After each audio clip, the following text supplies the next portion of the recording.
Good afternoon and welcome to another one of my wonderful video things that we've got going on here that I don't have a title for. Maybe questions from quarantine, who knows.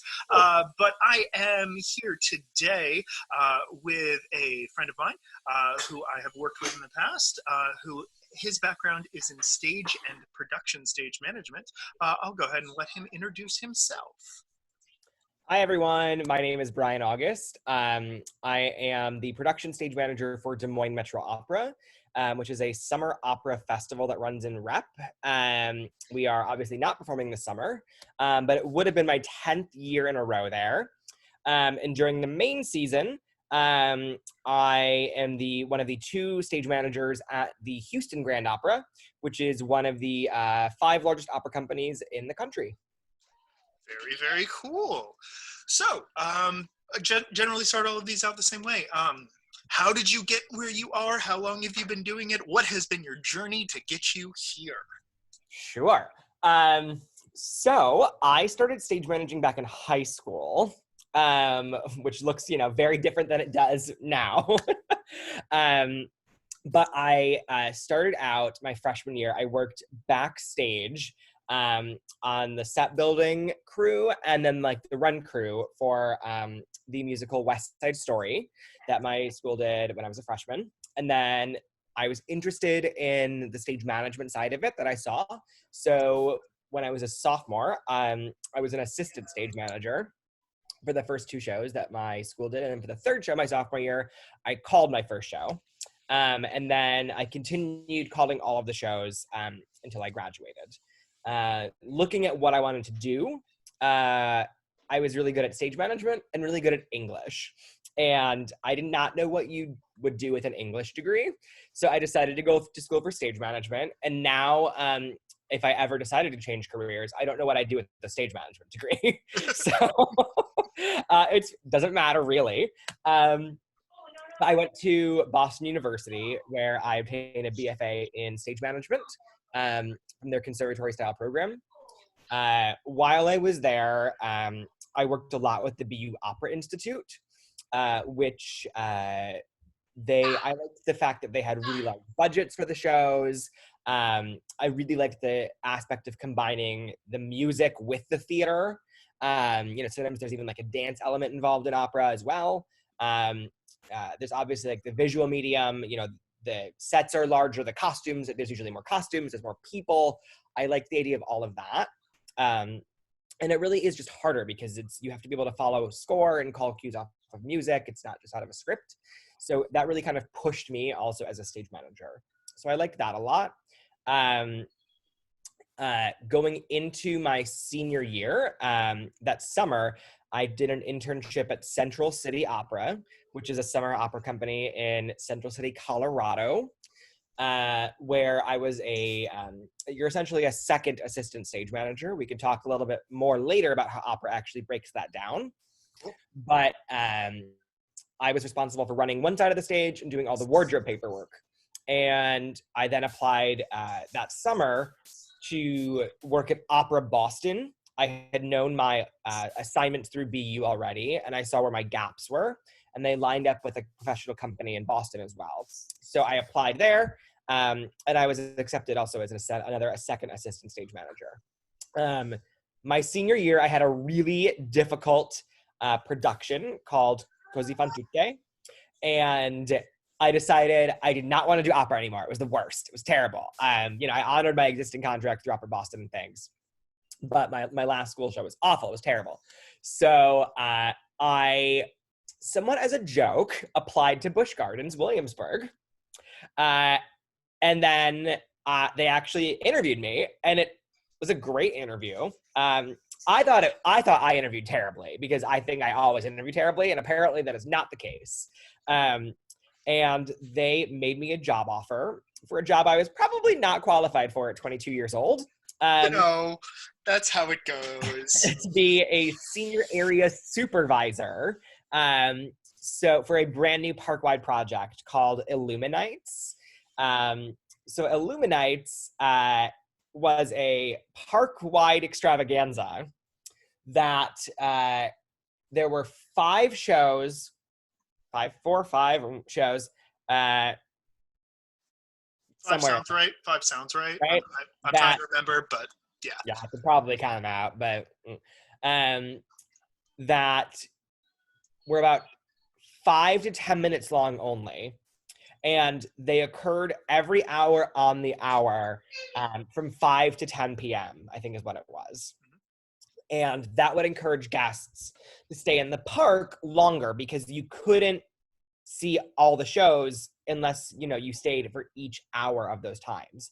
And then the final event of the night was a big park-wide fireworks show. And there was the big, huge show, and then there was localized fireworks in each of the areas where there was one of those shows, and those were all different. So again, it would also encourage like repeat guests to come back and see like, oh, in the Ireland section of Busch Gardens, the fireworks show looks like this. But in the Germany section, it looks entirely different, which was a brilliant marketing strategy, actually. Yeah. They were very good at the branding of that.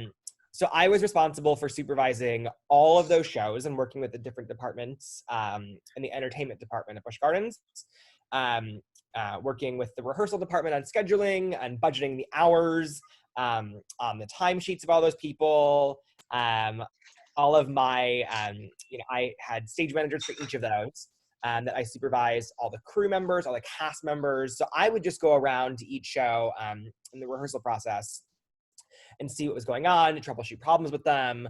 The park is also open 7 days a week. So we also had a swing stage manager. She was responsible for learning all of the shows and also for learning what I did. So I could also have a day off as well.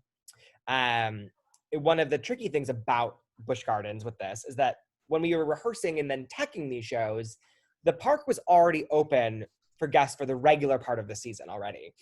So we couldn't tech these outdoor shows until the park closed. So there were days and nights that we would, work from 10:30 p.m. until 5 a.m. because that was the only time that we could actually rehearse these shows, not in a rehearsal hall or, a room, but actually like do the parade outside and on the real parade path. I would work very closely also with the park security team as well. That was a big part of my job, on like crowd control and management and, flow of things, like the guest experience, all of that. I worked a little bit with culinary as well as the vendors. I don't think it's really marketing, but I can't remember the word right now for that.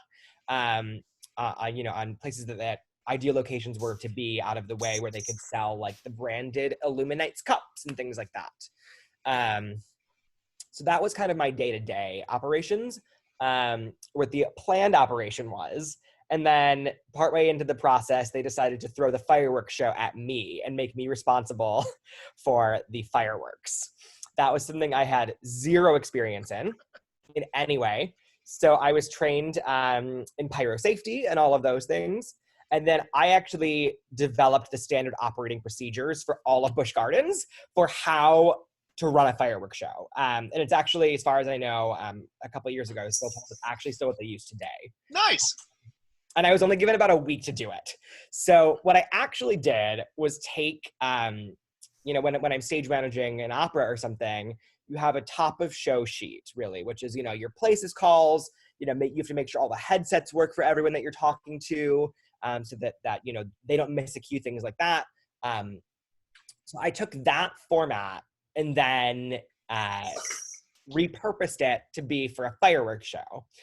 So using radios and things like that, I would contact the different departments and the different countries of Busch Gardens, and we would count out time code together, which meant that we were all synced out. I also worked with park operations in like the tech department for them, as they would initiate the time code. We would switch over different systems. It's something that I still don't fully understand because I'm not the best at technology. But working with them, I came up with the operating procedures of how it would all work and how it would get executed. I then also worked with the entertainment department and the safety department and things on weather plans as well. Like, at what point do we still do the fireworks shows, the big fireworks show, but not the local fireworks show. Well, that means if the wind is blowing at a certain, rate, we can't do the local ones because they could blow into guests. Okay, but if it's raining this hard, but there's not lightning, we can do all of it, like things like that. And I was responsible for actually making that call based on the system that I developed. So there were days where you would have, 30,000 guests in the park waiting for the fireworks show and you couldn't do it. And that was my decision, essentially, to pull the plug for 30,000 people waiting. It's a very, very stressful job when I was 22 years old.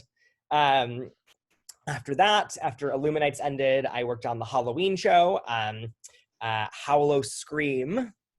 I was again not assigned to a show. I was responsible for the pathway performers and all of that interaction. And then, what were you in for Howl-O-Scream? I was the slider. The slider. Oh my gosh! Everyone kept getting injured, and I remember. I was the old man of the sliders because I was the only one who was also 22 years old, and everybody else was still in high school. Yep. And then for that was a long time ago.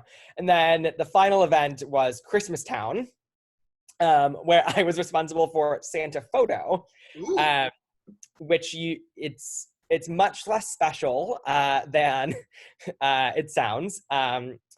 For Busch Gardens, it is a chance for these kids to see Santa, but it's also a revenue opportunity for Busch Gardens. So we really had to limit each guest experience to less than a minute. And so I worked with a lot with, again, I can't remember the term, like the marketing department on how, and the vendors, how to get them in and out. So, I would kind of like prep the child by looking at them and the family. And if it looked like the kid was nervous, like they might cry, then you're not going to get a good photo. And then it's going to take longer because the parents want to buy a good photo. Yes. So I would prep the photographer ahead of time. We had code words that I came up with, where if it looked like the kid was going to cry, we would say hot chocolate, which meant that, and I would tell the parent, like, drop your kid and run out of the frame, before the kid really had a chance to even start crying and get upset. We would get a photo right away. So working with guest experience and all of that to make that a good experience for both the guests as well as the company itself. All of that said, the for-profit world of what I was doing, I actually realized I didn't like. So I went back to doing opera after my contract was up. I just did not renew my contract. I do think that theme park experience is valuable for everyone. I think it's extremely important. Whether or not you stay there, I think it's a great thing for people to do because you learn a lot. There are things that I use in opera today that I actually learned working in a theme park, which people are always baffled by. Went back to doing opera. I freelanced as an assistant stage manager for several years. I did some educational opera working at Indiana University.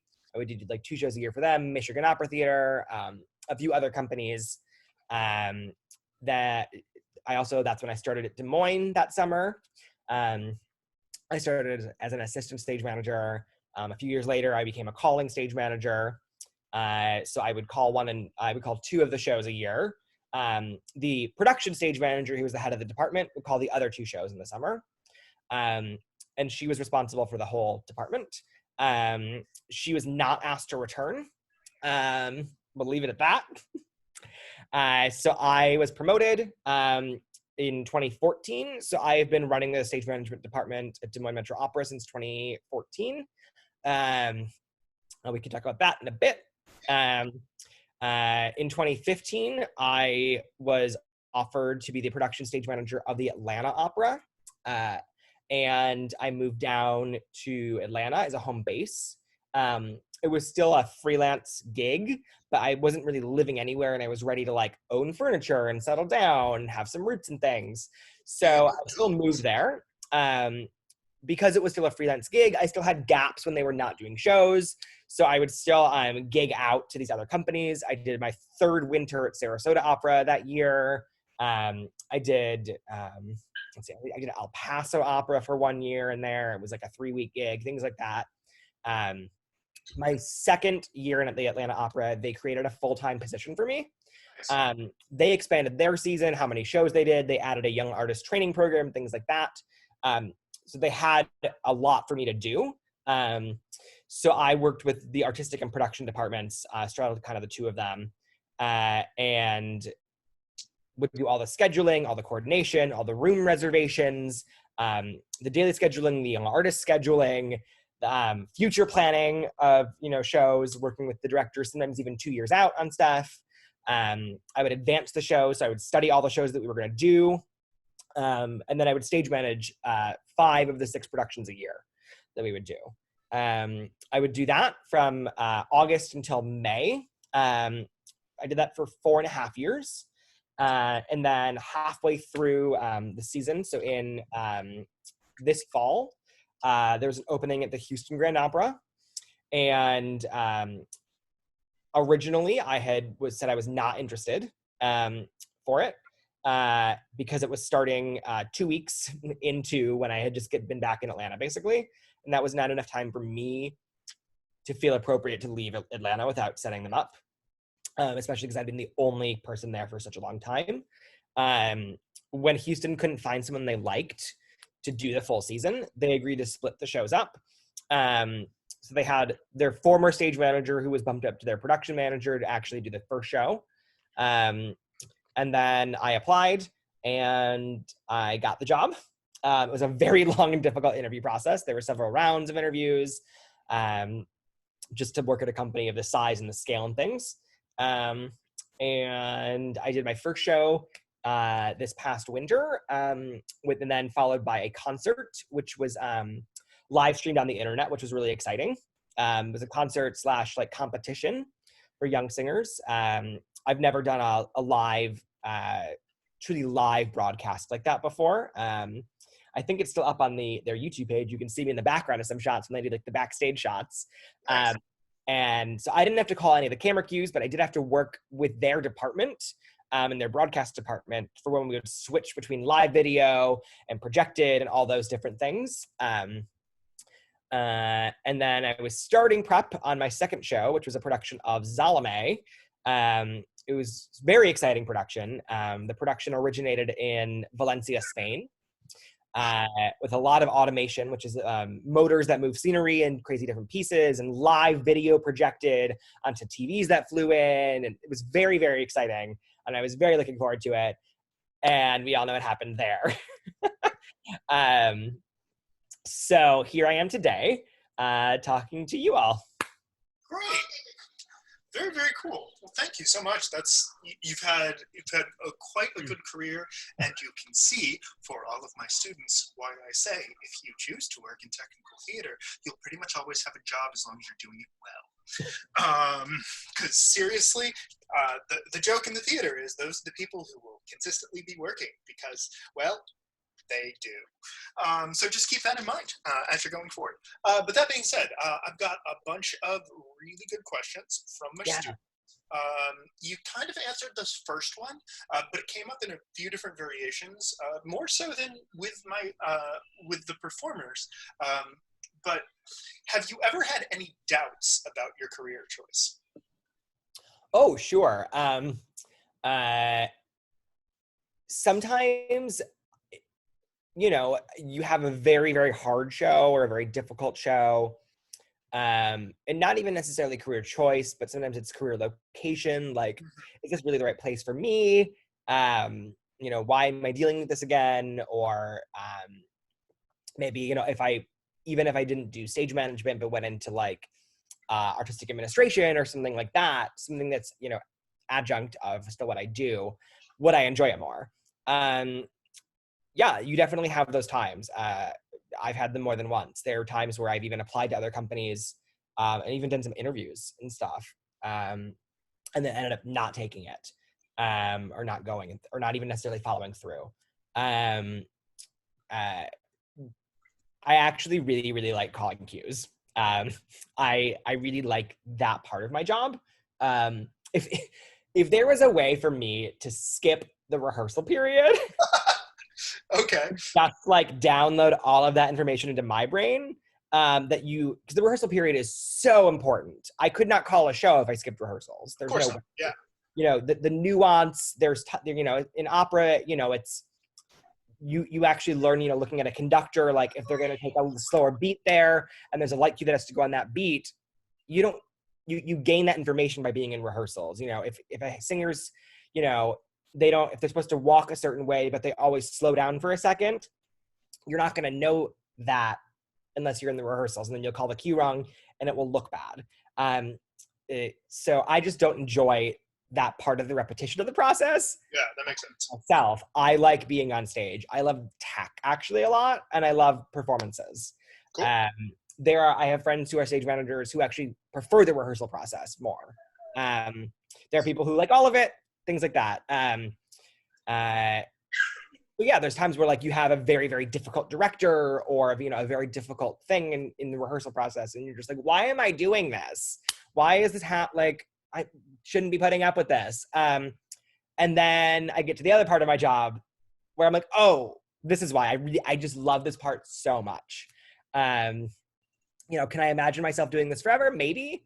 You know, we'll see what happens. There's definitely other things that I'm interested in. In Atlanta, my job was a lot more responsibility and more, I would do more things and I was more involved than I am here in Houston. Part of the reason I took the job in Houston is that it was less responsibility for more money, actually. You know, at a bigger company, a more prestigious company. But there's totally parts of the other job that I do miss that maybe one day in the future I will want to revisit in a different way. So I've got another one of the questions from my students. What's been the hardest thing you had to face while being a stage manager? What's the hardest thing I've had to face? I have had to be in some very difficult situations with some difficult personalities.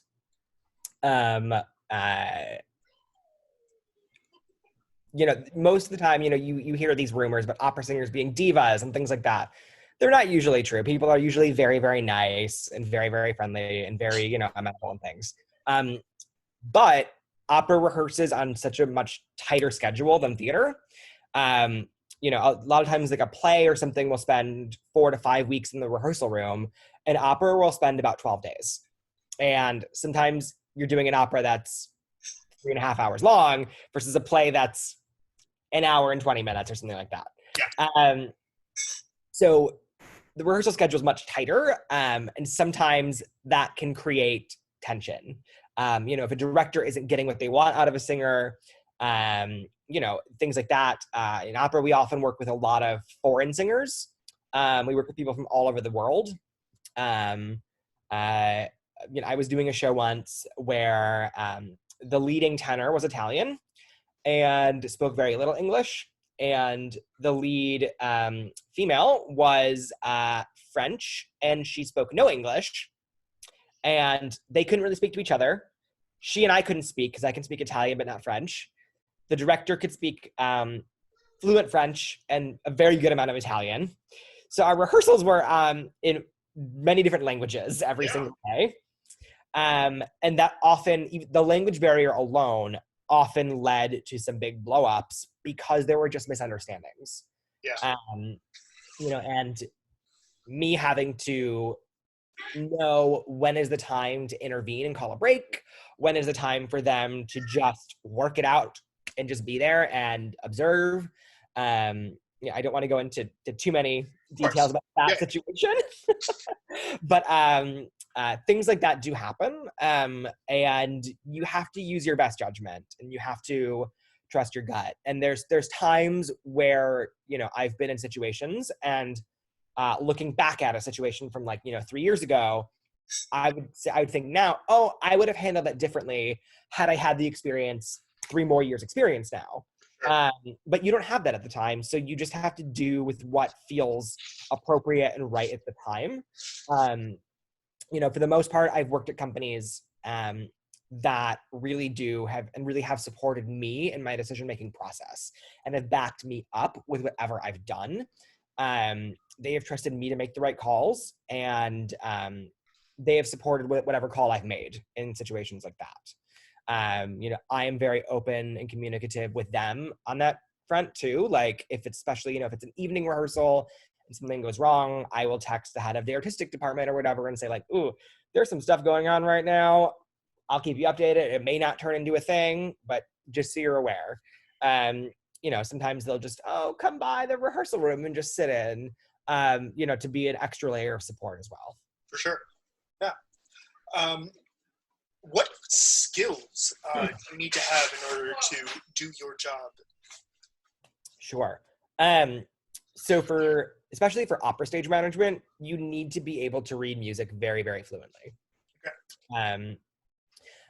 You know, not just, I mean, sometimes, you know, there's words obviously on the page. They're in a foreign language. That's not a barrier necessarily. You can still read Italian.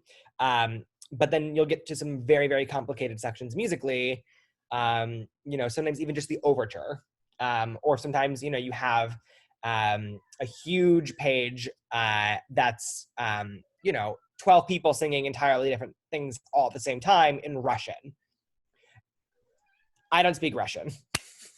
You need to be able to read music very, very fluently. You have to be able to deal with people. That's not, you know, a hard skill, that's a soft skill. But it is something, you know, you need to have patience and be able to deal with people very well. Those are probably two of the most important skills for stage managing opera. There's probably more. I'm just thinking. Let's see. Yeah. A general basis of theatrical knowledge. You know, my education prepared me. You know, I can read and draft ground plans. You know, I know basic sewing. I know, you know, lighting terminology. I have no idea how to program a light board or design lights, but you have to know what people are talking about in your field. You have to be relatively well-rounded, you know, to do those things. You know, I am not the one operating a fly rail. I'm not flying scenery, but I have to know how it all works still. In order to call the cue correctly, I need to know what goes into that and into that process, really, in order to make it all happen correctly. Very cool. In the inevitable moment that something happens that is not what you expect, do you as the stage manager feel like that's something that is on you? Is that something that you are like, oh my God, I've ruined everything? And if so, how do you deal with those situations when something goes wrong? Sure. So in opera specifically, it is the job of the assistant stage managers to cue the singers on stage. You know, in plays and in musical theater and in dance, it is the performer's responsibility to enter when they're supposed to enter, wearing what they're supposed to be wearing, holding whatever prop they're supposed to hold. In opera, it is the job of stage management, actually, to make them get on stage at the correct time. You know, it is the job of the stage manager, myself, to page them to the correct side of the stage 5 minutes before. So I would say, you know, if I was paging myself, places please, Mr. August to stage right, places please, Mr. August to stage right. The assistant stage manager on stage right would be looking out for them. If they don't have them at 2 minutes, somewhere between 2 and 3 minutes, they'll ask me for a repage. Places please, Mr. August, quickly to stage right. Places please, Mr. August, quickly to stage right. You know, in a play, you can stall. You can make up some words in there. You can invent a monologue if you had to. Yep.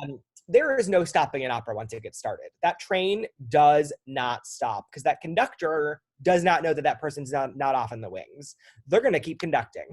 You know, it does not stop unless it's a true train wreck, actually. And that's when you're having to make an emergency announcement to the audience, actually. So the assistant stage managers are responsible for making sure they have the right people at the right time, that they're wearing the correct costume. You know, if they're supposed to have a hat and the singer forgot it in the dressing room, they'll ask me to quickly repage, you know, so-and-so's dresser to stage right with their hat. So then I'm immediately paging, you know, Mr. August dresser to stage right with the Act 2 hat, Mr. August dresser to stage right with the Act 2 hat. they'll come a flying. If they're supposed to have a key in their pocket to unlock a door, it's the ASM's job to say, do you have your key? Like, can I see it? Make sure it's there. And then they will actually give them, they'll be looking at their sheet music, and then they know when they're supposed to enter, and, please stand by, go. And they'll send them on stage. It is our job to make sure that happens correctly. If it doesn't, it falls on us if they enter at the wrong time, actually. So that is a huge responsibility and a huge difference in opera. Yeah. That being said, there are totally times where technical failures happen. And it is on me kind of to very quickly think of what to do. So for example, this summer, I think it was their third performance of the opera Voltsekh. And at the end of Act 1, this huge wall that did all these sorts of, hidden tricks flies in. And Act 1 runs right into Act 2 with no intermission or anything like that. The way it's written, all 3 acts are performed back to back, 92 minutes, no intermission. Which is still short for an opera. Yeah, no, I was like, that's theater length. Yeah. So it flies in, and then the crew is supposed to roll out this platform behind it. The wall had barn doors in it that would then open to reveal this platform and the singer on the platform behind it. In that scene change, after the wall flies in, the crew hit the barn doors, but didn't tell anyone, which caused one of the doors to jump the track. Oh no! So I'm saying on the deck, stand by for deck Q26. The barn door's opening at a 6 count on the blue cue light. Deck Q26, go. And I turn the cue light off, and the person starts to pull the rope to open the doors, and they're doing this. We have about 12 seconds until she has to sing. So I immediately say to the stage supervisor, Alex, they're not opening. And she runs over. I made the decision that I would let her first line be sung behind the wall if it needed to be. Because I would rather, and then open it. I'd rather have a bad looking mistake in that instance than stop the show. Yeah. For dramatic purposes, I would much rather do that.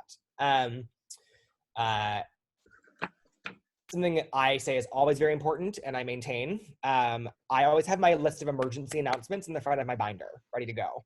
The last thing you want to be doing is trying to make up an announcement. I can do it right now. Ladies and gentlemen, may I have your attention, please? We apologize for this interruption to our performance, but we are currently experiencing a technical difficulty requiring us to take an unscheduled pause. Please remain in your seats, and the performance will resume as soon as possible. Ushers will be standing by should you require any assistance. Thank you. But in the heat of the moment, the last thing I want to do is make something like that up. Yeah. So, I'm pulling out this emergency announcement ready to go in case it doesn't get fixed. I'm turning on my microphone to the audience, ready to go. I let her sing the first line, and I move the microphone away, and I say, we're stopping the show. And I start reading it. The conductor obviously is well, she's not singing, the door's not open, and there's the stage manager talking. So he stops the orchestra. I then turn off my microphone, and I quickly start troubleshooting. So I send one of the assistant stage managers down to the orchestra pit so he can talk to the conductor where we need to restart when we're ready to restart. I make them test the doors. Once they give me the problem, they say it's jumped the track. They told me that they were ready to go. I said, no, I need to make sure they're actually going to open. We're not stopping again. I need you to do a little open close for me. We're already stopped. It's fine. So they did that. Once they were confident we were ready to go, I'd also had the house lights come up to a glow. I'd asked the operator to do that because when I turn the house lights out, the audience realizes, oh, the show is about to start again, and they quiet down from their talking. And then we continued the show on as normal, actually. For example, though, my very first show at Houston Grand Opera, we were working with the famed puppeteer Basil Twist. Basil does a lot of giant puppetry. You should look him up. His fascinating work. And Silk thing. So he was also a silk choreographer for the show. So we had a lot of different silk elements, which were designed very carefully. So we had these elements that were accordion, these very, very long red silks that were accordion folded under a platform. They would get pulled out by the cast, walked off stage to crew members who had lines flown in on the sides. They would get clipped in.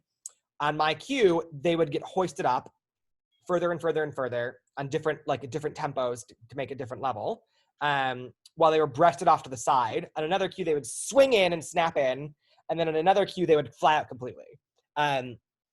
Figuring out all of that was quite the process and quite the technical challenge.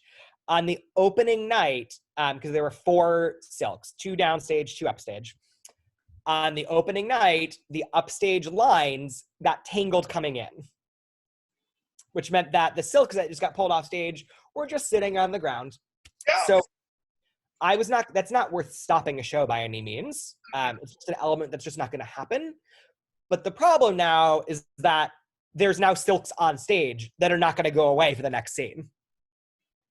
So while I'm continuing to call the cues, anytime I had a second to talk, I'm talking through and making up a plan of what we're going to do.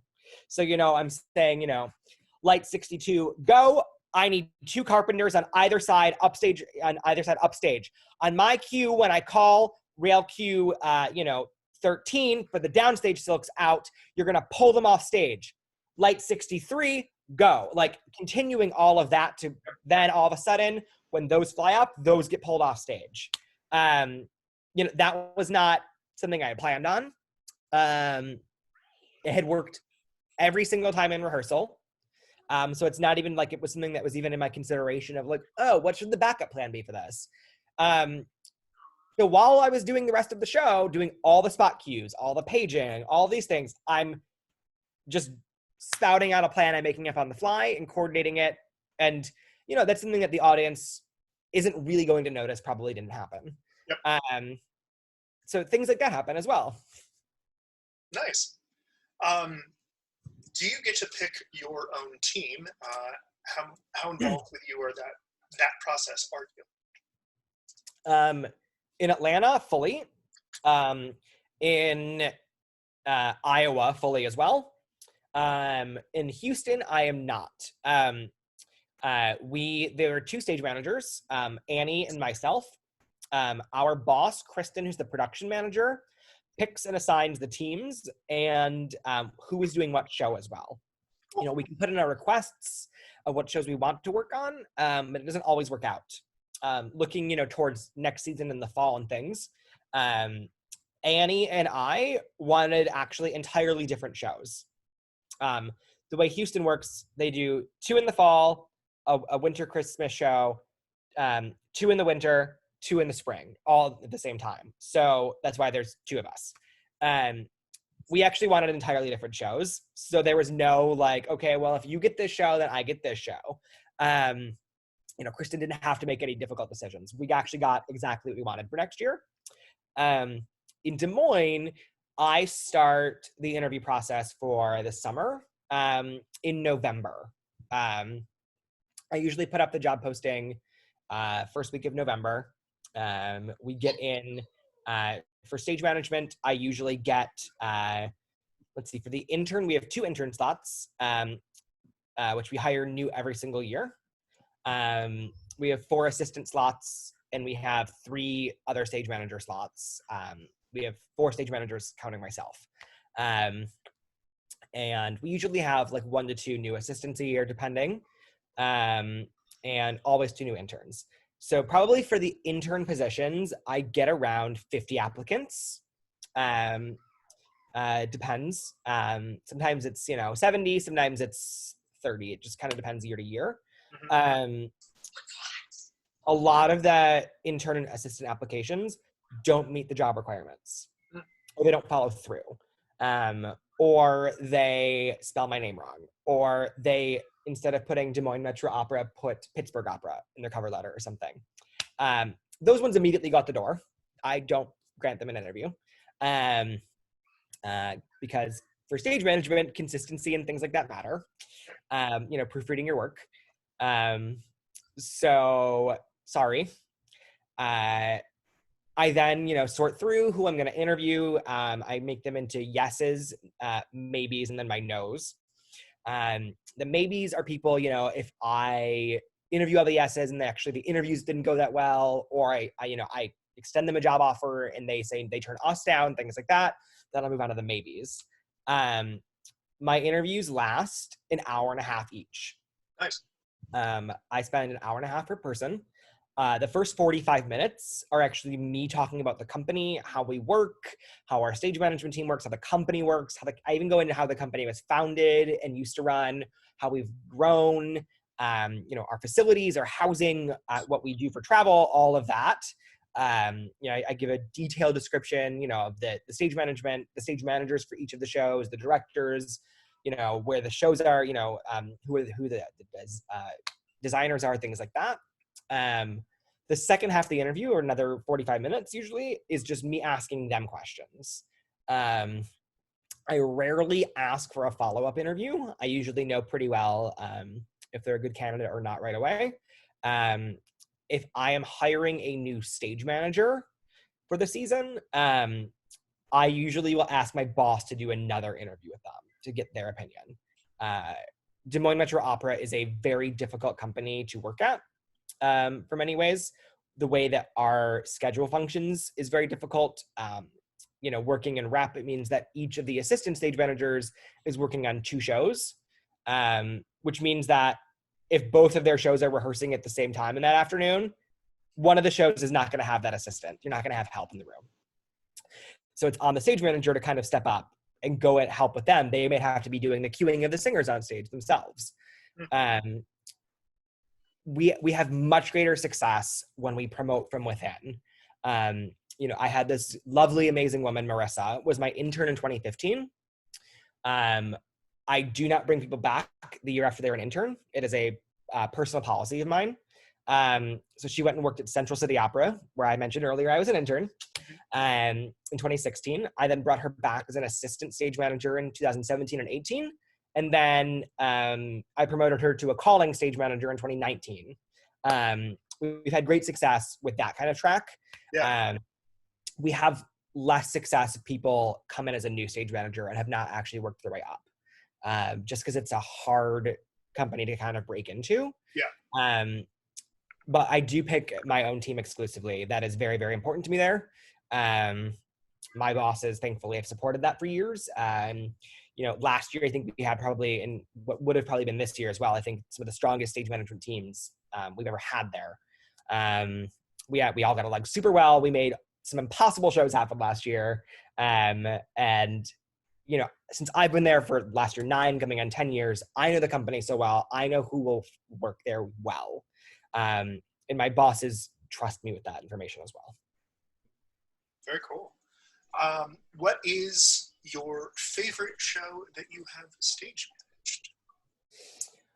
managed? I have a few.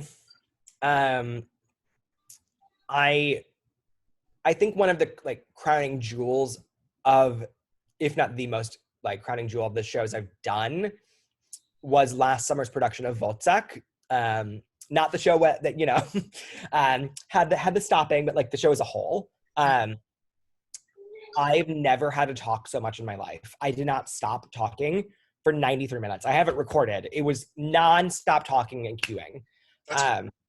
It was one of the craziest things I've ever done. The music is super atonal, boop, boop, beep, beep, brrr, so it's also impossible to follow, which is why music reading is important. Those noises just woke my dog up, by the way. Sorry, buddy. It's all right. Because of just how complicated it was, how many flying elements, trap doors, strobe light, the amount of things that were just thrown at me, pneumatic releases, tons of things that were shoved into this 92-minute show. I think that might be the show I'm the most proud of. The subject matter is difficult, the opera is difficult, stage managing itself is difficult, but it was amazing. It was an amazing experience to do it. I have a few other posters on my wall of things I did in Atlanta I loved. There's an opera called Silent Night, which won the Pulitzer a few years ago. It's about World War One.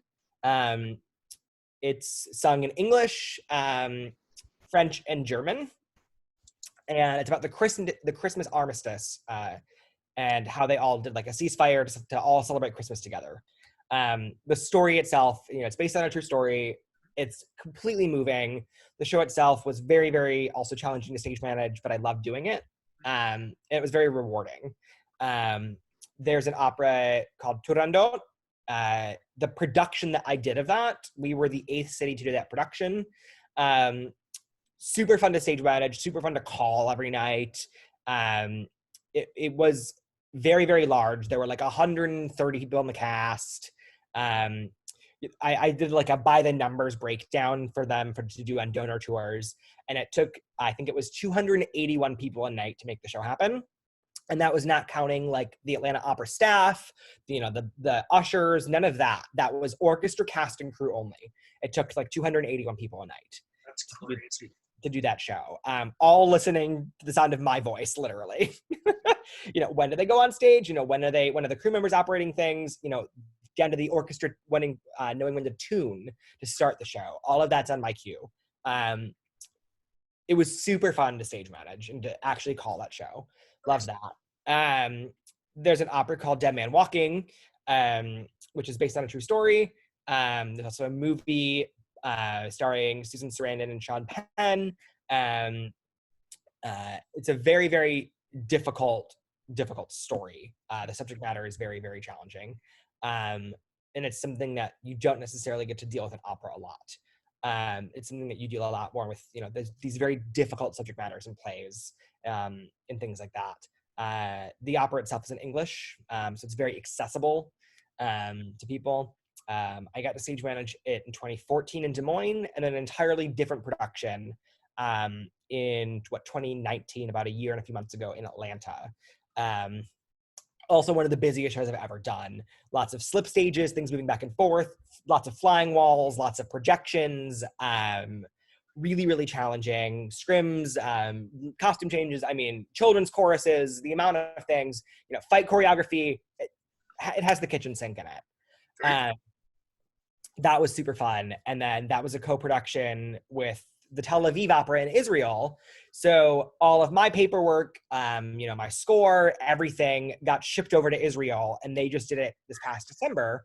And in a funny turn of events, the conductor of it, who conducted it in Israel, is the music director of the Houston Grand Opera. He also conducted the Aida I did. So as soon as he got back from Israel, I was working with him in America in an entirely different company. The opera world is about this big. It's super, super small. So things like that happen all the time. Those are probably some of my favorite shows. I don't know that I could pick a favorite. Yeah, no, I understand you completely. Is there anything, any projects or any information that you would want to share with my students? Anything of yours that you want them to check out if they're interested in stage management or opera or anything like that? Sure. Let me think. I have a wealth of library of scanned documents or interviews, things like that. They're not public online or anything like that, but I did actually teach stage management at a university in Atlanta when I was there for 2 years. So I have all of those resources. And if any of your students want them, you can connect them with me over email. And I'm happy to share them. Down from, dealing with the front of house as a stage manager to, fun stories, things like that. Making paperwork, all of those things are, very accessible and happy to share. There's, many, many YouTube links out there. You can, watch stage managers call shows. There's a video on the Atlanta Opera's page. We're up to 43,000 views now of me calling Turandot, that show I just mentioned. They did a really quick clip cut together of me calling that show. There's a lot of information out there that you can research, especially, it's 2020. There's so much information that you can use. Yep. Well, very, very cool. Thank you so much for your time. I think it's going to be really, really great to hear about this side of things for the theater. So thank you again for taking the time to meet with me, and that was good chatting. No problem, of course. Bye.